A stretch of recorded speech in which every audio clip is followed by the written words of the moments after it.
8வது கேள்வி. இதுக்கு முன்னுங்க பார்த்தது எல்லாமே பேசிக் கொஸ்டின்ஸ் தான். இது கொஞ்சம் சில ஸ்டூடெண்ட்ஸுக்கு கஷ்டமாக இருக்கலாம். இதை கொஞ்சம் டைம் எடுத்து எக்ஸ்பிளைன் பண்ணுறேன், கவனிச்சுக்கணும். 8வது, வரைபடத்தில் காட்டப்பட்டுள்ள எக்ஸ் மற்றும் ஒய் பொருட்களுக்கான சமாந்தரமான 2 கேள்வி வலைகள் தொடர்பில் மிக சரியான கூட்டை தெரிவு செய்ய. தரவுகளை சரியா நோட் பண்ணிக்கிறோம். இது ரெண்டுமே என்ன, சமாந்தரமாக இருந்தால் சரிவு சமன். ஓகே, இதுல சரிவு தான் இதுக்கு வரப்போகுது, இதுல சரிவு இதுக்கும் வரப்போகுது. ரைட். இதுல நெகிழ்வு தொடர்பாக கேட்கப்பட்டு இது நீங்க சும்மா ஆன்சர் உடம்புல வாசிக்கணும், எந்த அடிப்படையில் ஆன்சர் கேட்கிறான் இந்த கேள்வியை கேட்டீங்க அப்படின்ட்டு. எக்ஸ் மற்றும் y ஆகிய 2 வலை 0 ஒவ்வொரு விலையிலும் 0 ஒவ்வொரு விலைன்னு ஒரு வேர்ட் இருக்குது. அது இப்போ உங்களை வாசிக்கும்போது குழப்புறதுக்காக போட்ட 0 ஒவ்வொரு விலைன்னா ஒவ்வொரு விலைகள்ல காணப்படுற நிகழ்ச்சி, ஒவ்வொரு விலைகள்ல உள்ள நிகழ்ச்சி தான் கிடைக்கும். நான் குழப்புறதுக்கு எப்படி செய்யணும், 0 ஒவ்வொரு விலையும் அதை மைண்டை அப்படி இது பண்ணி டிஸ்கிரைப் பண்ணி விட்டு. முதலாவது, எக்ஸ் மற்றும் y ஆகிய இரு வலைகளும் 0 ஒவ்வொரு விலையிலும் அழகு நிகழ்ச்சியை கொண்டுள்ளன. எல்லா புள்ளிலையுமே அழகு நிகழ்ச்சியா, அந்த ஆன்சரை பார்த்தோன்னே விளங்குது ஆன்சர் பீரியட். இதுல இந்த புள்ளியில, அதாவது 2 கோட்டுலையும் அழகு நிகழ்ச்சின்னு சொன்னா அந்த 0க்கு நேரம் வர 45 பாகையில வார இந்த சொல்லுதான் என்ன நிகழ்ச்சி 0 காணப்படும் நேர்கோட்டுல, கேள்வி நேர்கோட்டுல. சரியா? கீழே இதுக்கு கீழே உள்ள கோட்டுல கிடையச்சில எப்பவுமே முடிவிலியா காணப்படும் நிகழ்ச்சி. அதே மாதிரி விலை அந்த அச்சில வார நிகழ்வு 0 காணப்படும். சரியா? நான் 0 போட்டுட்டேன், சாரி. கணக்குல அழகு 1க்கு சமன். தொகை அச்சில வாரது எல்லாமே முடிவிலி, விலை அச்சில வாரது எல்லாமே 0. அப்ப அந்த 0க்கும் 1க்கும் இடையில் உள்ளது என்ன, 1க்கு குறைவடைந்த நிகழ்வு. சரியா? அதே மாதிரி 1க்கும் முடிவிலிக்கும் இடையில் உள்ள நிகழ்வு என்ன, 1க்கு கூடிய நிகழ்வு. இது பேசிக் கான்செப்ட். ஆனா கேட்டுக்கிற கேள்வி இது இல்லை. நான் முதலாவது ஆன்சரை ஏன் வராதுன்னு சொல்றதுக்காக வேண்டிதான் அந்த தரவுல தந்தேன். அப்ப எக்ஸ் மற்றும் y ஆகிய இரு வலைகளும் 0 ஒவ்வொரு விலைகளுக்கும் 0 வாசிக்காது, எக்ஸாம்பிள் குழப்பினவங்களுக்கு. ஒவ்வொரு விலையிலும் அழகு நிகழ்ச்சியை கொண்டு எல்லா விலையிலையும் அழகு நிகழ்ச்சியா இல்லை. அப்ப முதலாவது ஆன்சர் பிழை. எக்ஸ் மற்றும் y ஆகிய இரு வலையிலும் ஒவ்வொரு 0 விலையிலும் சமமான நிகழ்வை கொண்டுள்ளன. அந்த ஆன்சர் கொஞ்சம் சரி மாதிரி இது, சமமான. ரைட். சமாந்தர கொடுத்தன அப்படின்னு நீங்க வரலாம். அப்ப இதை கொஞ்சம் வச்சு கொடுங்க இந்த ஆன்சர். 3, ஒவ்வொரு 0 விலையிலும் எக்ஸ் வலையானது y வலையினை விட கூடிய விலை நிகழ்ச்சியை கொண்டுள்ளது. நமக்கு இதை கண்டுபிடிக்கவே எப்படின்னு அடுத்ததுல சொல்லித்தரோம். சரியா? முதலாவது வராது, துப்புரவா வராத ஆன்சர் இல்லாம வைக்கிறோம். ஒவ்வொரு 0 விலையிலும் y வலையானது எக்ஸ் வலையினை விட கூடிய விலை நிகழ்ச்சியை கொண்டுள்ளது கண்டுபிடிக்கணும். எக்ஸ் பொருளானது y பொருளை விட மிக குறைந்த பதிலீட்டு பொருளை கொண்டிருக்கக்கூடும். இதுக்கு சம்மந்தமே இல்லை. அப்ப 5வது ஆன்சர் எப்படியுமே வராது. சரியா? நமக்கு நெகிழ்வு பத்தி தான் ஆன்சர் எடுக்க போறோம். இப்போ 3 ஆன்சர் இருக்கு. எப்படி நம்ம ஆன்சர் எடுக்கிறது பார்ப்போம். கவனிச்சு கொடுங்க. இது எக்ஸ், இது y, ரெண்டுமே சமாந்தரம் தானே. சரியா? இதுல ஒவ்வொரு விலையிலும் உள்ள நிகழ்வு கட்டிக்கிறது. இப்போ ஃபார் எக்ஸாம்பிள் உங்களுக்கு ஒரு விலைன்னு எடுத்தா இந்த விலையில உங்களுக்கு ஒரு தொகை வரும். சரியா? PQ. அதே மாதிரி எங்களுக்கு ஒரு விலை எடுத்தா உங்களுக்கு ஒரு தொகை வரும். அப்ப இந்த விலையிலும் தொகையிலும் தான் கேட்டுக்குது. ஸோ பணம் காட்டி மறுக்கி கொள்றேன். இப்படி 2 கோடுகள் சமாந்தரம். சரியா? நமக்கு கீரிக்கொள்ளாத மணி சமாந்தரமா. அப்போ இந்த ஒரு விலையில இது எக்ஸ் பொருள், இது y பொருள். இந்த விலையில ஒரு ஒரு நிகழ்வு வரும். அதே மாதிரி இந்த விலையில ஒரு நிகழ்வு வரும். அப்படி ஒவ்வொரு விலையிலும் வர எக்ஸ் பொருளுக்காக எப்படி இருக்குது, y பொருளுக்காக எப்படி இருக்குதுன்னு கண்டுபிடிக்கும். சரியா? ரைட். அப்ப நம்ம இதுல எதை கண்டுபிடிக்க போறோம்னு சொன்னா புள்ளி நிகழ்ச்சி. புள்ளி நிகழ்ச்சியை தான் நம்ம இந்த வரைபடத்துல கண்டுபிடிக்கணும். அந்த சமனா அதிகமா குறைவானு பாக்குறதுக்கு. புள்ளி நிகழ்ச்சிக்குரிய சமன்பாடு என்ன, டெல்டா கியூடின் கீழ் டெல்டா பி தர பியின் கீழ் கியூடி. சரியா? டெல்டா பியின் கீழ் டெல்டா பின்னா என்ன, பி. ஏற்கனவே நான் ஆரம்பத்துல சொன்ன மாதிரி சரிவு. அப்ப சரிவு தர பியின் கீழ் கியூடி. இப்போ எக்ஸ் பண்டம் y பண்டம், இதுல ஒரு உதாரணத்துக்கு ஒரு இதை கண்டுபிடிக்க போறோம். சரியா?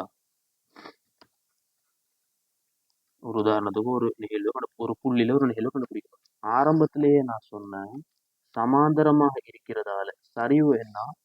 சமன். சரிவு வந்து சமன். அப்போ இந்த பியும் இந்த பியும் என்ன? சமன். சமாந்தரமாக இருக்கிறதால சரிவு வந்து சமன். அப்போ இந்த எக்ஸ் பொருளுடைய கேள்வியை தீர்மானிக்க போறது என்ன? விலையும் தொகையும். அதே மாதிரி வைப்பொருளோட கேள்வின்னு சாரி நிகழ்ச்சியை தீர்மானிக்க போறது என்ன? விலையும் தொகையும். அதே மாதிரி வைப்பொருளோட நிகழ்ச்சியை தீர்மானிக்க போறது என்ன? விலையும் தொகையும். இப்ப பாருங்க, சரியா? அப்போ பி சமனாகிறதால சரிவுக்கும் அதுக்கும் வந்து எந்த வித்தியாசமும் இல்லை, சமன் தானே. அப்போ பிக்கு தொடர்பு இல்லை. நிகழ்ச்சியை தீர்மானிக்க போறது என்ன? அதாவது அதிகமா குறைவா, ஒப்பீடு அடிப்படையில் அதிகமா குறைவான தீர்மானிக்க போறது என்ன? விலையும் தொகையும். இது கொஞ்சம் மெத்தமெட்டிக்கலா யோசிக்கணும். விலங்குகள்னு சொன்னா அதோட வடிவம் எடுத்துட்டு பாருங்க. அப்போ இது எக்ஸ் பண்டம், இது y பண்டம்.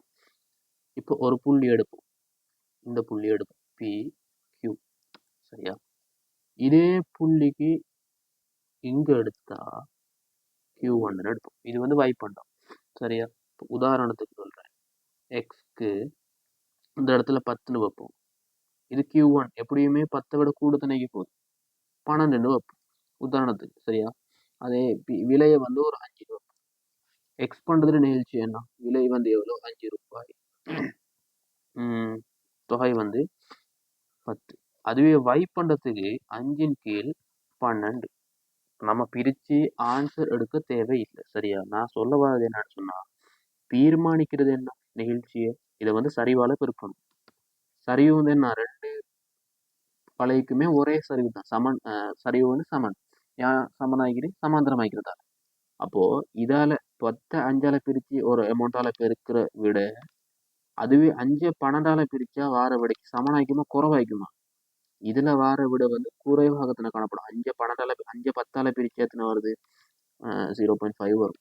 5 12ஆல பிரிச்சா எனக்கு பக்கத்துல கால்குலேட்டர் இல்லை, கொஞ்சம் பாருங்க. 0.4 வைப்போமே, எப்படியுமே குறைவாகத்தான் வரும். அந்த 0.4 இன்ட்டு பி, அதாவது சரிவால பெருக்குனா இதுல வார ஆன்சர் நிகழ்வு வந்து ஒரு சும்மா உதாரணம் 2ன்னு வச்சா சரிவு வந்து நம்ம கண்டுபிடிக்க தேவை. சரிவு கண்டுபிடிச்சா இன்னும் இதை செய்யலாம். சரிவு இல்லாம சும்மா யோசிங்க. அப்போ இது சரிவு சும்மா ஒரு 2 3 வச்சு அதால பெருக்குனா வார ஆன்சர் இப்போ 0.4 வைப்போம். சரியா? சரிவு வந்து 3 வைப்போம். 2ல 3 வைப்போம். 0.5ல 3ஆல பெருக்குனா எக்ஸ் நெகிழ்வுன்னா 1.5. உதாரணத்துக்கு சொல்றேன். அந்த 3 சரிவு நான் வந்து சும்மா உதாரணம் எடுத்தேன். அதுவே 0.4 3ஆல பெருக்குனா 1.2. வைடு நிகழ்வு எத்தனை? 1.2. அதுவே எக்ஸ்ட நிகழ்வு எத்தனை? 1.5. கூடைகிற குறைகிற எக்ஸ்ட நிகழ்வு ஒரே விலையில எக்ஸ்ட நிகழ்வு வந்து கூடுதலாகிறேன், வைட நிகழ்வு குறையிறது. அதாவது அந்த அமௌண்ட் 1.2 1.5. நீங்க வந்து மெத்தமெட்டிக்கலா எந்த தகவலும் தரப்படையில நான் வந்து உதாரணத்துக்கு சொல்றேன். விலங்குன்னு சொன்னா ஒரு தடவை பாருங்க, ரிமைண்ட் பண்ணி. இப்போ சரிவுக்கும் இதுக்கு சம்பந்தம் இல்லை, விலை தான் தீர்மானிக்க போகுது. ஒரே விலையில தொகை மாற்றம் அடைகிறதால எக்ஸ் பொருளோட நிகழ்ச்சியோட வைப்பொருளோட நிகழ்ச்சி குறைவு. அதுதான் முடிவு. அப்போ எக்ஸ் மற்றும் ஆகிய இரு வளைகளும் ஒவ்வொரு பூஜ்ஜியம் அளவிலும் சமமான நிகழ்ச்சியா இல்லை. எக்ஸ்ட நிகழ்வு வந்து கூட, வைட நிகழ்வு வந்து குறைவு. காரணம் வந்து தொகை மாற்றம் ஏற்படுறதால. 3வது, ஒவ்வொரு பூஜ்ஜியமல்ல விலையிலும் எக்ஸ் வளையானது y வளையினை விட கூடிய வினைநிலையை கொண்டுள்ளது. எக்ஸ் வளையானது y வளையின் இந்த வசனங்கள் இதே நீ சரியெல்லாம் கண்டுபிடிச்சிருப்பீங்க. ஆனா அங்கனைக்குல வந்து வசனத்துல பிழை விட்டுருவீங்க. சரியா வசனத்தை விளைக்கணும். ஒவ்வொரு பூஜ்ஜியமல்ல விலையிலும் எக்ஸ் வளையானது y வளையினை விட கூடிய விலை நிகழ்ச்சியை கொண்டுள்ளது. சரியான ஆன்சர். ஒவ்வொரு பூஜ்ஜியமல்ல விலையிலும் y வளையானது எக்ஸ் வளையினை விட கூடிய விலை நிகழ்ச்சி. அதாவது நீங்க எல்லாம் கண்டுபிடிச்சிருப்பீங்க. இப்போ ஆன்சர்ல சொல்றா y தான் கூட, எக்ஸ் வந்து குறைவு அப்படின்னு சொன்னா மாற்றி ஆன்சர் கொடுத்துருவேன். வாசிக்கிறது சரியா வாசிக்கணும். இப்போ ஆன்சர் வந்து 3வது ஆன்சர், 4வது ஆன்சர் பிழையான ஆன்சர். இது ஒரு தடவை பார்த்தா விளங்காது. சில ஆளுகளுக்கு கொஞ்சம் நல்லா கேப்சர் பண்ணி கொள்ளக்கூடிய ஸ்டூடெண்ட்ஸ் இருந்தால் பிடிச்சி கொள்வீங்க. நான் சில ஆளுகளுக்கு விளங்காம இருக்கலாம். விளங்கலன்னு சொன்னா ஒரு தடவை ரிவைன் பண்ணி பாருங்க. மாச்சல் பட வேணாம்.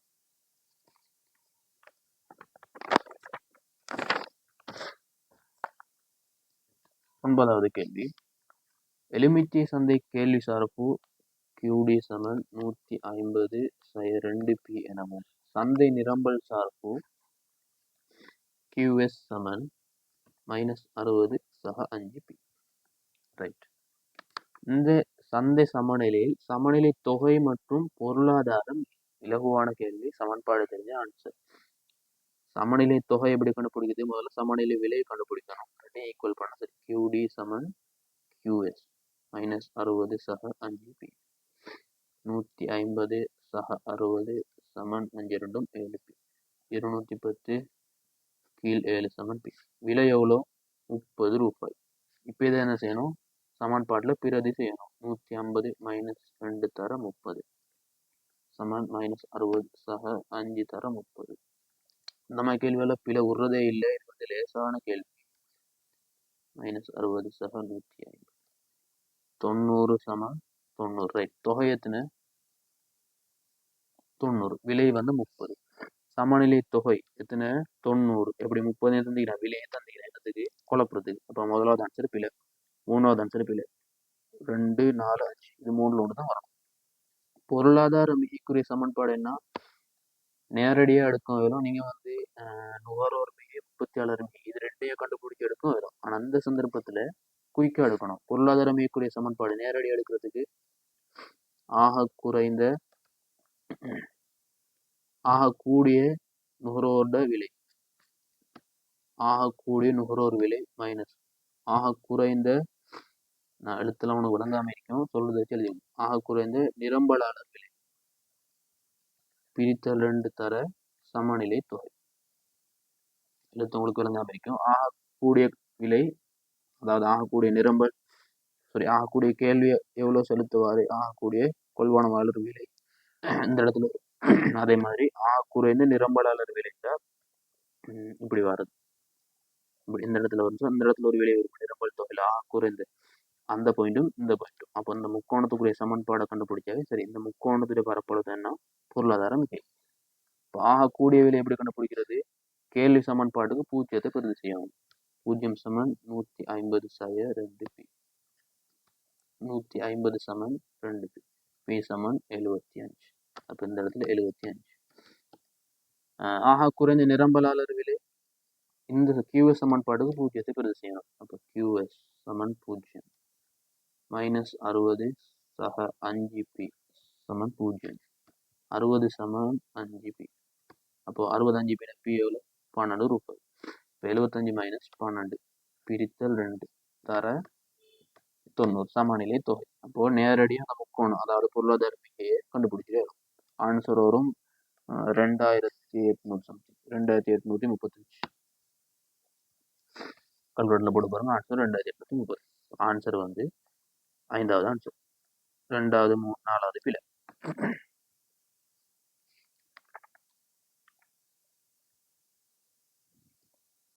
10வது கேள்வி. ஒரு நிறுவனம் தனது உற்பத்தி விலையை குறைத்த பின்பு 100 அலகுகளிலிருந்து 130 அலகுகளாக விற்பனை தொகை, அதாவது கேள்வி அதிகரிச்சுக்கிறோம். போதிலும் மொத்த வருவாய் வீழ்ச்சி அடைகிறது. 100லிருந்து 130 கேள்வி தொகை அதிகரிச்சாலுமே வருமானம் என்ன செஞ்சுக்கிறான்? குறைவடைஞ்சு வீழ்ச்சி அடைஞ்சது அது நினைச்சது.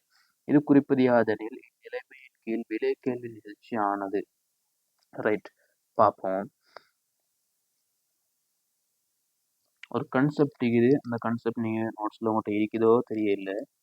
பொருளோட விலை குறையும் போது சரியா மொத்த வருமானம் குறைவடையுமா இருந்தா அந்த பொருளோட நிகழ்ச்சி என்ன?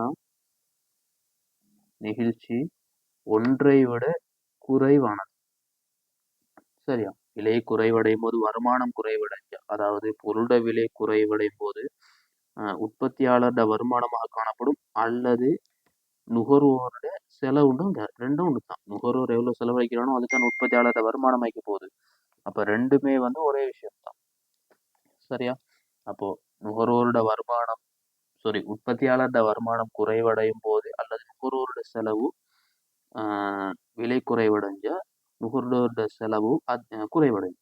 அதாவது உற்பத்தியாளர் வருமானம், அதாவது ஒரு பொருளோட விலை குறைவடைஞ்சு அந்த பொருளுக்காக நாம செலவழிக்கிற தொகை குறைவாக இருக்கும்னு சொன்னா நெகிழ்ச்சி என்ன ஒன்றை விட குறையும். அதுவே விலை அதிகரிக்கும் போது உற்பத்தியாளரோட வருமானம் அல்லது நுகர்வோரோட செலவு ரெண்டுமே ஒண்ணுதான். அதிகரிக்குமாக காணப்பட்ட நெகிழ்ச்சி வந்து ஒன்றை விட கூடிய நிகழ்ச்சி. சரியா? அந்த விஷயத்த விளங்கிக் கொள்ளுங்க, கான்செப்டை விளங்கிக் கொள்ளுங்க. ரைட். இப்ப இதுல என்ன சொல்லப்படுகிறது சொன்னா, மூணாவது ஒண்ணுக்குது விலையில ஏற்படுற மாற்றம் வந்து விலையில எந்த மாற்றம் ஏற்பட்டாலும், அதாவது குறைஞ்சாலும் சரி கூடுனாலும் சரி, உற்பத்தியாளர் வருமானத்திலேயோ நுகர்வோர் செலவுலையோ மாற்றம் ஏற்பட இல்லை அப்படின்னு சொன்னா அது என்ன? அழகு நிகழ்ச்சி. அழகு நிகழ்ச்சியா இருந்தா விலை கூடினாலும் சரி குறைஞ்சாலும் சரி உற்பத்தியாளர் வருமானத்திலேயோ நுகர்வோர் செலவுலையோ எந்த ஒரு மாற்றமும் ஏற்படாது. ரைட். இப்ப பாப்போம் 10வது கேள்வி. இதுல தொகை என்ன செஞ்சுக்குது? விலையை குறைச்ச பிறகு விலை குறைச்சிக்குதான் தொகை வந்து 100 அலகுல இருந்து 130 அலகுகளாக, அதாவது என்ன நடந்துக்குது? 100 அலகுல இருந்து 130 அலகுன்னு சொன்னா தொகை என்ன செஞ்சுக்குது? அதிகரிச்சுக்குது. விலை குறைய ஆனா தொகை அதிகரிச்சுக்குது. விலை குறைய தொகை அதிகரிச்சுக்குது. ஆனா வருமானம் என்ன செஞ்சுக்குது? மொத்த வருவாய் வீழ்ச்சி அடைஞ்சு. நீங்க பாயிண்ட பார்க்கணும். இப்போ விலைக்கும் வருமானத்தையும் விலை குறைவடைஞ்சிக்குது, மொத்த வருவாய் வீழ்ச்சி அடைஞ்சிக்குது. அப்படின்னா என்ன நிகழ்ச்சியா இருக்கும்? ஒன்றுக்கு குறைவடைந்த நிகழ்ச்சியாக காணப்படும். ரைட். இப்போ ஒன்றுக்கு குறைந்த நிகழ்ச்சி அந்த கான்செப்டை விளங்கினாவே உங்களுக்கு ஆன்சர். சரியா? இதுவே மாறி செஞ்சிருந்தா ஒரு நிறுவனம் தன் உற்பத்தி விலை குறைத்த பின்பு மொத்த வருவாய் அதிகரிக்குமா இருந்தா ஒன்றுக்கு கூடிய நிகழ்ச்சி.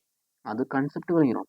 இப்போ ஒன்றுக்கு குறைவடைந்த நிகழ்ச்சி முதலாவது -8 கேள்வி நிகழ்ச்சி எல்லாமே மைனஸ்ல தான் வரும். ஏன்டா எதிர்க்கணியம் தானே எல்லாமே வந்து அந்த இதோட குறியீட்டோட தான் வரப்போகுது. இப்போ முதலாவது 0.0.8 0.8. அப்போ இது வந்து ஒன்றை விட குறைவா கூடவா? ஒன்றை விட குறைவு. அப்போ இது சரி. ரெண்டாவது 1.0.1, அதாவது அழகு நிகழ்ச்சி. அழகு நிகழ்ச்சி வந்து என்ன நடக்கும்? விலையில கூடுனாலும் குறைஞ்சாலும் உற்பத்தியாளர் வருமானமோ நுகர்வோர் செலவு மாற்றம் ஏற்படாது. அப்போ 4வது ஆன்சர் பிழை. சாரி 2வது ஆன்சர் பிழை. 3வது ஆன்சர் 1.3, அதாவது 1 விட என்ன அதிகரிப்பு. சில ஆளுக்கு என்ன செய்யுது? 3க்கு மைனஸ் தானே. அப்போ அதனால வந்து 1.3 வந்து 1 விட கூட, சாரி 1 விட குறவு தானே. எப்படி இருந்தாலும் மைனஸ் வந்து 1 விட குறவு தானே. அப்படி யோசிக்கிறது. இதுல அப்படி யோசிக்க கூடாது. மைனஸ் வந்து எல்லாத்துலயுமே கட்டாயம் இருக்கும்னு சொன்னா எதிர்க்கணிதம் இருக்கும். அப்போ 1.3 வந்து 1 விட கூட, 1.5 1 விட கூட, முடிவிலி வராது. அப்போ 0.8 தான் என்ன? ஒன்றை விட குறைந்த நிகழ்ச்சி. ஒன்றை விட நிகழ்ச்சி குறைவடைந்த என்ன நடக்கும்? விலை குறைவடையும் போது உற்பத்தி வருமானம் அல்லது நுகர்வோர் செலவு குறைவடையும். ஒன்றை விட கூடிய நிகழ்ச்சி இருந்தால் விலை அதிகரிக்கும் போது உற்பத்தியாளர் வருமானமும் நுகர்வோர் செலவு அதிகரிக்கும். அழகு நிகழ்ச்சி இருந்தால் விலையில் எந்த மாற்றம் ஏற்பட்டாலுமே உற்பத்தியாளர் வருமானத்திலும் நுகர்வோர் செலவுலையும் எந்த ஒரு மாற்றமும் ஏற்படாது. அப்போ ஆன்சர் வந்து முதலாவது ஆன்சர். இதுல மெத்தமெட்டிக்ஸை போட்டு கண்டுபிடிக்கிறதுக்கு தகவல் தரப்படவில்லை. நாம கான்செப்ட் விளங்கினாலே ஆன்சர் எடுத்துக்கொள்ளலாம். 11. ஒரு பொருளின் சந்தை கேள்வி QD = 230/4p எனவும் சந்தை நிரம்பல் -70/6p எனவும் கருது. ஒவ்வொரு அலகிற்குமான சந்தை விலை ரூபாய் 50. இப்போ இந்த இடத்துல சமநிலை விலை இவங்க வந்து ஒரு விலையை நிர்ணயிச்சுக்கிறான் 50 ரூபாய். சந்தையில் சமநிலை இன்மை ஏற்படுவதுடன் அதன் விளைவாகும். லேசான கேள்வி, உங்களுக்கு சமன்பாடை யூஸ் பண்ணி எடுத்துட்டா சரி. இப்போ இந்த மாதிரி கேள்வி வரும்போது ஒரு வரைஃபை கிரிக்கு வரணும். சரியா? ஒரு வரைஃபை கிரிக்கு கேள்வி அச்சு, நிரம்பல் அச்சு, சமநிலை தொகை விலை இதுக்கு வந்து தேவைப்படாது. கண்டுபிடிக்க வேண்டிய தேவைன்னு இல்லை. சரியா? கண்டுபிடிச்சா நல்லா கண்டுபிடிச்சுதான் எடுக்கணும். சரியா? சமநிலை விலை தொகை கண்டுபிடிக்கும். QD = QS. அதை ஏன் கண்டுபிடிக்கிறது நான் சொல்றேன். 230/4p = 70/70/6p. 230/70 = 10p. p = 30. அதே மாதிரி தொகை 230/4p, அதாவது 4 தரம் 30.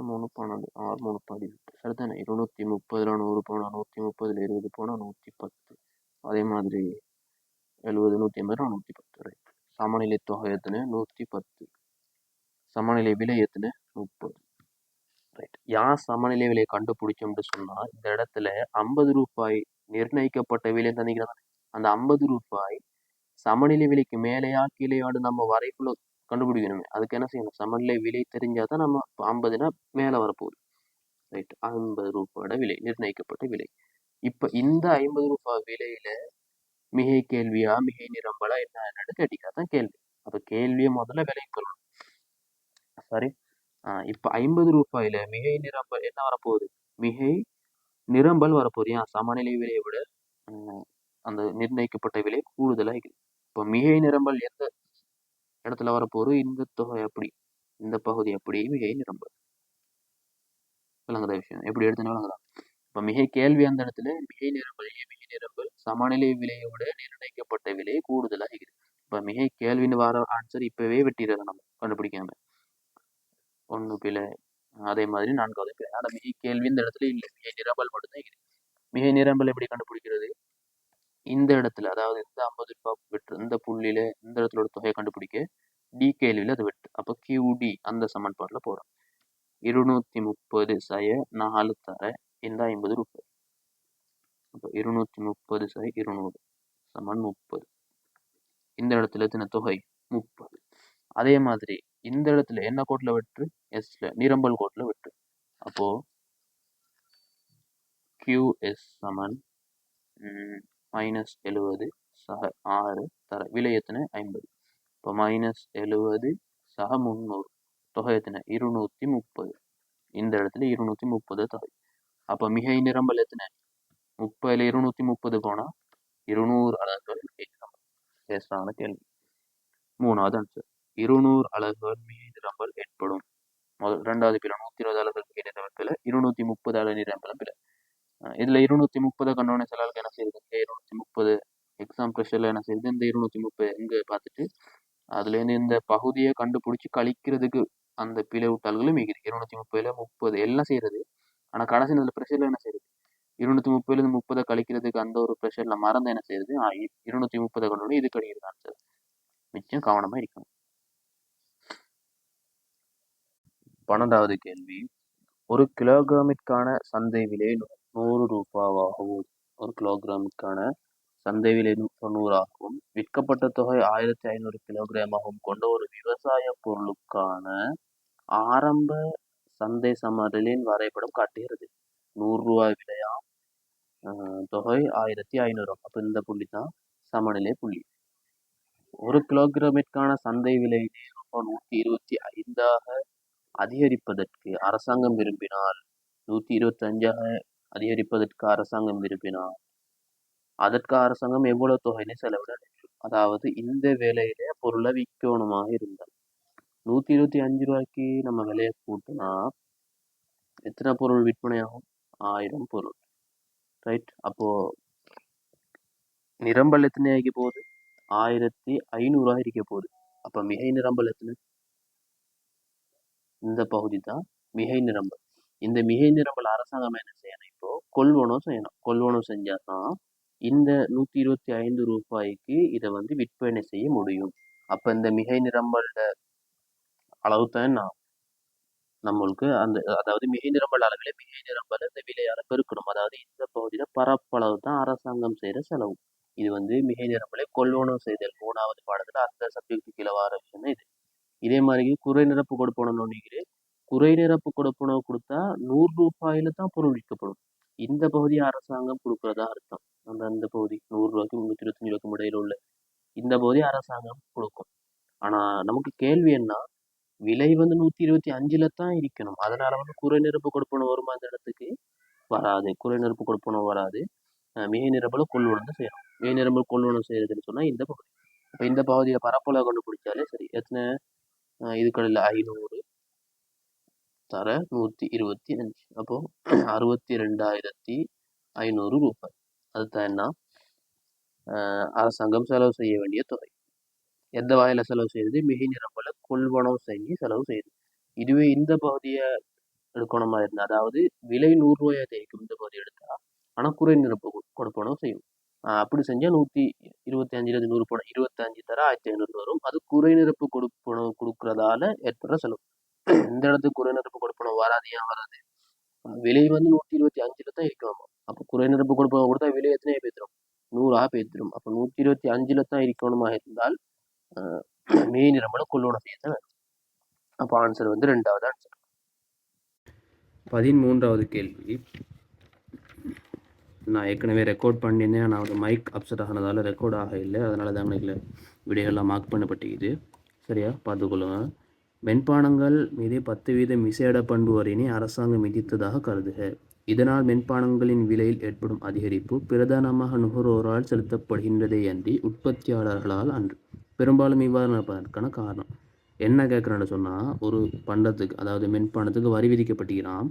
அந்த வரியின் காரணமாக நுகர்வோர் தான் அதிக வரியை செலுத்துகிறாராம். உற்பத்தியாளருக்கு அதிக வரி வந்து போக இல்லையாம். அதாவது ஒரு 10 ரூபா கூட்டினா விலையை கூட்டினா அதில் 8 ரூபா வரி 10 ரூபா வரியால் கூட்டினா 8 ரூபாயை நுகர்வோர் செலுத்துகிறாராம், 2 ரூபா தான் உற்பத்தியாக செலுத்துகிறாராம் அப்படின்ற அடிப்படையில் எடுத்துக்கொள்ளும். இது எப்படி நம்ம கண்டுபிடிக்கிறது அப்படின்னு சொன்னால், இதெல்லாம் விட்டும். யாருக்கு நெகிழ்ச்சி குறைவாக இருக்குதோ, நெகிழ்ச்சி யாருக்கு குறைவாக காணப்படுதோ அவர் தான் வரியில் அதிக பகுதியை செலுத்துவார். சரியா? அதாவது கேள்வி நிகழ்ச்சி குறைவாகவும் கேள்வி நிகழ்ச்சி குறைவாக இருக்கிறன்னு சொன்னால் கேள்வி யாருக்கு வரும்? நுகர்வோருக்கு. நுகர்வோர் தான் வரியில் அதிக பகுதியை செலுத்துவார். அதுவே நிரம்பல் நிகழ்ச்சி குறைவாக இருக்கிறன்னு சொன்னால் யார்? உற்பத்தியாளர் தான் அதிக வரியை செலுத்துவார். சரியா? கேள்வியும் நிரம்பலும் ஒன்றுக்கு சமனாக இருந்தால் வரி வந்து சமனாக பிரிக்கப்படும். சமமாக தேவைன்னா இதை எழுதி கொள்ளுங்க. யாருக்கு நிகழ்ச்சி குறைவோ அந்த தரப்பினர் தான் வரி அதிகம் செலுத்துவார். கேள்வி நிகழ்ச்சி குறைவாக இருந்தால், அதாவது ஒன்றுக்கு குறைவாகவோ நிரம்பல் நிகழ்ச்சியை விட குறைவாகவோ விகிதம் தரப்பட்டிருந்தால் நுகர்வோர் அதிக வரியை செலுத்துவார். அதுவே நிரம்பல் நிகழ்ச்சி குறைவாக இருந்தால், அதாவது கேள்வி நிகழ்ச்சியை விட நிரம்பல் நிகழ்ச்சி குறைவாக அல்லது ஒன்றை விட நிரம்பல் நிகழ்ச்சி குறைவாக அப்படின்னு இருந்தால் உற்பத்தியாளர் தான் அதிக வரியை செலுத்துவார். கேள்வியும் நிரம்பலும் சமனாக இருந்தால், கேள்வி நிரம்பல் நிகழ்ச்சிகள் ஒன்றுக்கு சமனாக இருந்தால் வரி வந்து சமமாக பகிரப்படும். நான் சும்மா கிறுக்கி எழுதிக்கிறேன். நீங்கள் வந்து தேவையான நோட்ஸில் தெளிவாக எழுதிக்கணும் உங்களுக்கு விளங்குற மாதிரி. அப்போ இந்த இடத்துல சொல்லப்பட்டிருக்கிறீங்க, நுகர்வோர் தான் அதிக வரி செலுத்துகிறாராம், உற்பத்தியாளர் அதிக வரி செலுத்த இல்லையாம். அப்போது ஆன்சரை பார்ப்போம் எப்படி இருக்குன்னு. முதலாவது, கேள்வி விலை நிகழ்ச்சி நிரம்பலின் விலை நிகழ்ச்சியினை விடவும் அதிகமாக இருந்துள்ளது. கேள்விட விலை நிகழ்ச்சி நிரம்பலை விட அதிகமாகிக்கணும். அதிகமாக இந்த யார் வரி செலுத்திக்கணும்? உற்பத்தியாளர் தான் அதிக வரி செலுத்திருக்கணும். யான்னு சொன்னால் நிரம்பல் நிகழ்ச்சி தானே கூடவும். நான் என்ன சொன்னேன்? நிகழ்ச்சி யாருக்கு குறவோ அவர் தான் வரியை செலுத்துவார். இப்போது கேள்வியின் விலை நிகழ்ச்சி நிரம்பலின் விலை நிகழ்ச்சி நிரம்பலின் விலை நிகழ்ச்சியோடும் அதிகமாக. கேள்விடே அதிகமாக, கேள்விட நிகழ்ச்சி அதிகமாக. அப்போ நிரம்பல் நிகழ்ச்சின்னா குறைவாக இருந்திருக்கும். குறைவாக இருந்தால் உற்பத்தியாளர் தான் வரி செலுத்தி இருப்பார். இப்போ முதலாவது ஆன்சர் வராது. ரெண்டாவது, கேள்வியின் விலை நிகழ்ச்சி நிரம்பலின் விலை நிகழ்ச்சியினை விடவும் குறைவாக இருந்துள்ளது. கேள்விட விலை நிகழ்ச்சி நிரம்பல்ட விலை நிகழ்ச்சியை விட குறைவு.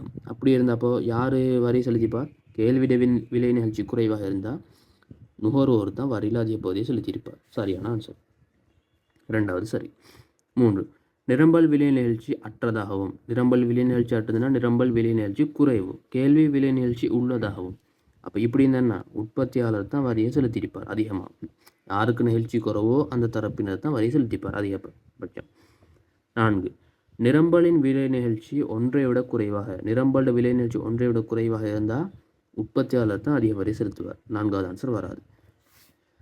5, கேள்வியின் விலை நிகழ்ச்சி அழகு நிகழ்ச்சியாக இருந்துள்ளது. நான் என்ன சொன்ன ஆரம்பத்திலேயே, ஒன்றுக்கு சமனாக இருந்தால், கேள்வியோ நிரம்பல ஒன்றுக்கு சமனாக இருந்தால் வரி வந்து சமனாக பகிரப்படும். அப்போ 5வது ஆன்சர் பிழை. வரி வந்து சமனாக பகிரப்படும் 5வது சந்தர்ப்பத்தில். அப்போ ஆன்சர் வந்து 2வது ஆன்சர்.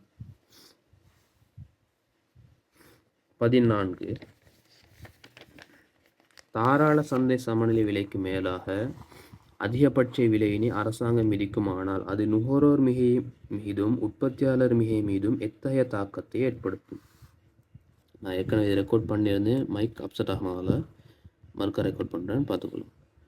இப்படி கேள்விகள் வரும்போது முதல்ல நீங்கள் ஒரு சமநிலை வரைவை கிரிக்கணும். சரியா?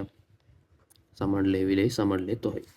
இதில் கேட்கப்பட்டிருக்கிறது, தாராள சந்தை சமநிலை விலைக்கு மேலாக அதிகபட்ச விலையினை அரசாங்கம் விதிக்குமானால், அப்போ மேலே விலைக்கு சமநிலை விலைக்கு மேலே ஒரு விலை விதிக்குமானால் நுகர்வோர் மிகைக்கு 36 மிகும். நுகர்வோர் மிகை லேசாக கண்டுபிடிக்கலாம். ஆரம்பத்தில் உள்ள நுகர்வோர் மிகை எவ்வளோ?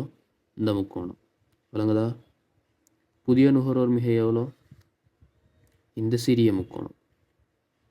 அப்போ நுகர்வோர் மிகை என்ன செஞ்சுக்கிறேன்? குறைவடைஞ்சிக்கிறேன். அப்போது முதலாவது ஆன்சர் எடுக்கலாம், 2வது வராது, அதிகரிக்கும் வருமா? வராது. 3வது எடுக்கலாம், 4 வராது, 5 வராது. ஒரு விஷயத்தை கண்டுபிடிச்சோன்னே ஆன்சர் எலிமினேட் பண்ணியாச்சு. இப்போ நமக்கு ஆன்சர் இருக்கிறே 1 அல்லது 3. இப்போ பார்ப்போம் உற்பத்தியாளர் மிகை. ஆரம்பத்தில் உற்பத்தியாளர் மிகை எவ்வளோ? சமநிலையில் இந்த முக்கோணம். சரியா? இப்போது இந்த விலையை விதிச்சா என்ன நடக்கும்? மிகை நிரம்பல் ஏற்படும். கேள்வி இந்த இடத்துக்கு வந்துடும், விலை கூடிட்டு தானே. அப்போ கேள்வி இந்த இடத்துக்கு வந்துடும், நிரம்பல் இந்த இடத்துக்கு வந்துடும். சரியா? அப்போ இது அப்படி இந்த பகுதி எப்படி என்ன? மிகை நிரம்பல். இப்போது அரசாங்கம் இந்த மிகை நிரம்பலை கொள்வனவு செஞ்சால் மாத்திரம்தான் உற்பத்தியாளர் மிகை இந்த பகுதிக்கு அதிகரிக்கும். கொள்வனவு செய்ய இல்லைன்னு சொன்னால் இந்த பகுதிக்கு வந்துடும். விளங்குறா? இந்த சிறிய பகுதி, இந்த கணக்கில் ஒரு சிறிய முக்கோணம் இருக்குது, அந்த அது இழப்பு. உற்பத்தியாளர் மிகையில் ஏற்படுற இழப்பு அது இல்லாமல் போய்த்திடும், இந்த பகுதி வரும். அப்போ நமக்கு இதில் கூடுதுன்னு சொல்லவும் இயலாது, குறையுதுன்னு சொல்லவும் இயலாது. ஏன்னு சொல்ல அந்த இடத்துல குறையுது, கணக்கில் கூடுது, சரியாக சொல்ல முடியாது. அதுவே அதிகரிக்கணுமா இருந்தால் என்ன செய்யணும்? இந்த பகுதி அரசாங்கம் கொள்வனவு செஞ்சால் மாத்திரமே உற்பத்தியாளர் மிகை அதிகரிக்கும். எனவே ஆன்சர் நிர்ணயிக்க முடியாது, அதுதான் சரியான ஆன்சர். ஏன் நிர்ணயிக்க முடியாத ஆன்சர்? அதிகரிக்கும்னு அப்போ முதலாவது ஆன்சர் ஏன் கட் பண்ணணும்? நம்ம வராதுன்னு அதிகரிக்கும்னு சொல்ல இயலாது. அதிகரிக்கணுமாக இருந்தால் இந்த பகுதியை அரசாங்கம் கொள்வனவு செய்யணும். கொள்வனவு செஞ்சால் மாத்திரமே அதிகரிக்கும். இப்போ ஆன்சர் 3வது ஆன்சர். 15. ஒரு கைத்தொழிலில் 4 பெரிய நிறுவனங்கள் மொத்த சந்தை வெளியீட்டில் 90% உற்பத்தி செய்யுமானால், லேசான கேள்வி, சிலருரிமை சந்தை. பெரிய நிறுவனங்கள் ஒரு சில நிறுவனங்கள் இருந்து மொத்த சந்தையை அதில் கட்டுப்பாட்டில் வச்சுக்கிட்டிங்கன்னு சொன்னால் அது சிலருரிமை. எக்ஸாம்பிள் சொல்லணும்னா டிவி சேனல்ஸ் அந்த மாதிரி சொல்லலாம். தனி உரிமை போட்டி சந்தை என்ன? சிகை அலங்காரம், சலூன் அந்த மாதிரி சொல்லலாம். தனி உரிமை போட்டி நிறைய நிறுவனங்களுக்கு, ஆனால் ஒவ்வொரு நிறுவனத்தில் உள்ள பொருட்கள் வேறுபடுத்தப்பட்ட பொருள். தூய தனி உரிமைண்டா ஒரே ஒரு நிறுவனம். அதுக்கு உதாரணம் என்ன? இலங்கை மின்சார சபை அந்த மாதிரி சொல்லலாம். நிறைய போட்டி சந்தைன்னு சொன்னால் நிறைய நிறுவனங்களுக்கு, ஒரே தொழிலை செய்கிற நிறைய நிறுவனங்கள் காணப்படும். சிலருரிமை சந்தை தான் இது, ஒரு சில நிறுவனங்கள் இதில் காணப்படும். இயற்கை தனி உரிமைன்னு சொன்னால் அது ஒரு நிறுவனம் சில செயற்பாடுகளால் இயற்கையாக தனி உரிமை அடைஞ்சு கொள்வது. இது தூய தனி உரிமை மாதிரி ஒன்று தான் இது. அப்போது 5வது வராது, 3, 2, 1 வராது, 4வது தான் சரியான ஆன்சர். 15க்கு 4வது ஆன்சர்.